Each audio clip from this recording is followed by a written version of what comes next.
Life with my Madhusudana চ্যানেলে নতুন পর্বে আপনাদের সকলকে স্বাগত জানাচ্ছি। বন্ধুরা, কেমন আছেন? আশা করি সবাই সুস্থ আছেন, ভালো আছেন। মা লক্ষ্মী দেবীর অশেষ কৃপা পেতে অবশ্যই কমেন্ট বক্সে লিখুন জয় মা লক্ষ্মী দেবীর জয়। এই পর্বের বিষয় হলো বাড়িতে বা ব্যবসা স্থানে কোন জায়গায় মা লক্ষ্মী দেবীর ছবি বা মূর্তি প্রতিষ্ঠা করলে মায়ের কৃপা লাভ করা যায়।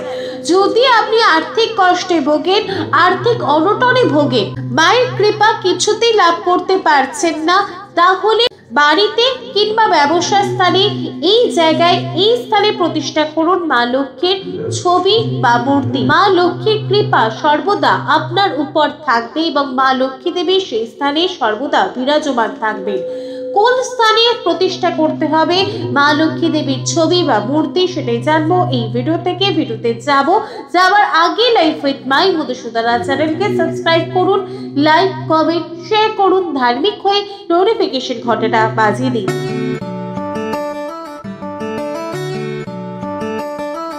মা লক্ষ্মীর কৃপায় কেটে যেতে পারে অর্থ সংকট, কিন্তু তার জন্য নিয়ম মেনে প্রতিষ্ঠা করতে হবে মা লক্ষ্মী দেবীর মূর্তি বা ছবি।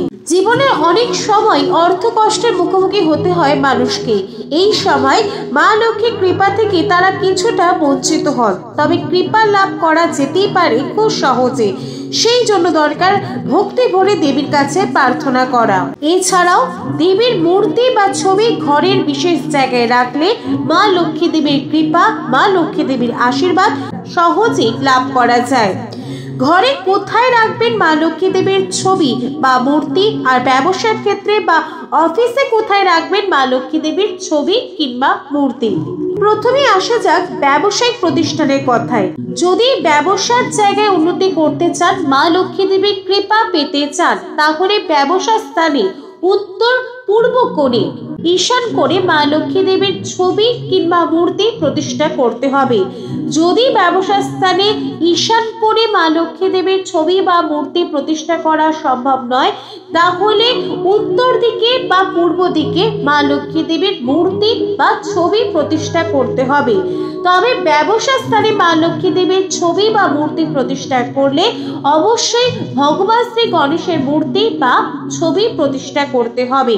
ব্যবসা উন্নতির জন্য যে মূর্তি প্রতিষ্ঠা করবেন সেই মূর্তি আকারে খুব একটা বড় হলে হবে না, ছোট মূর্তি ব্যবসা স্থানে প্রতিষ্ঠা করতে হবে। প্রত্যেক দিন ব্যবসা শুরু করার আগে সেই মূর্তিকে পূজা করতে হবে, ঘিয়ের প্রদীপ জ্বালাতে হবে এবং মা লক্ষ্মী দেবীর মন্ত্র জপ করার পরই ব্যবসা শুরু করতে হবে। এইরকম ভাবে প্রত্যেক দিন মা লক্ষ্মীকে পূজা করলে সিদ্ধিদাতা গণেশের সাথে মা লক্ষ্মী দেবীর আশীর্বাদ লাভ করবেন।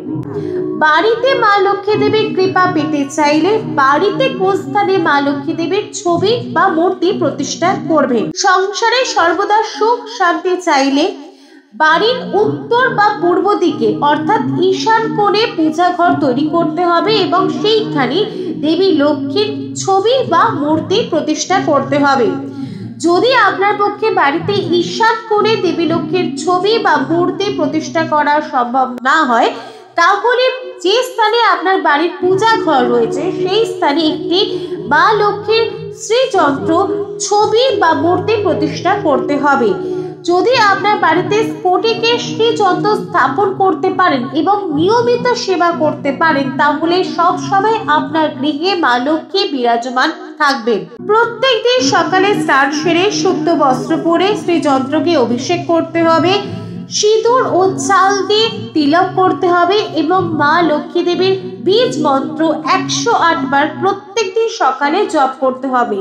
মন্ত্র যথা শ্রী শ্রী এইভাবে 108 বার জপ করতে হবে। প্রত্যেকদিন সকালবেলায় ও সন্ধ্যাবেলায় মা লক্ষ্মী দেবীর পূজা করবেন এবং বাড়িতে সন্ধ্যাবেলার সময় চেষ্টা করবেন প্রত্যেক দিন ঘিয়ের প্রদীপ জ্বালানো। ঘিয়ের প্রদীপ প্রত্যেক দিন জ্বালানো সম্ভব না হয়, তাহলে তেলের প্রদীপ জ্বালাবেন। এইভাবে মাকে পূজা করলে, মায়ের কাছে নিজের মনের প্রার্থনা জানালে মা সেই প্রার্থনা শীঘ্রই পূরণ করে দেবেন। জয় মা লক্ষ্মী দেবীর জয়। লাইফ উইথ মাই মধুসূদনা চ্যানেলের সঙ্গে থাকার জন্য অনেক অনেক ধন্যবাদ।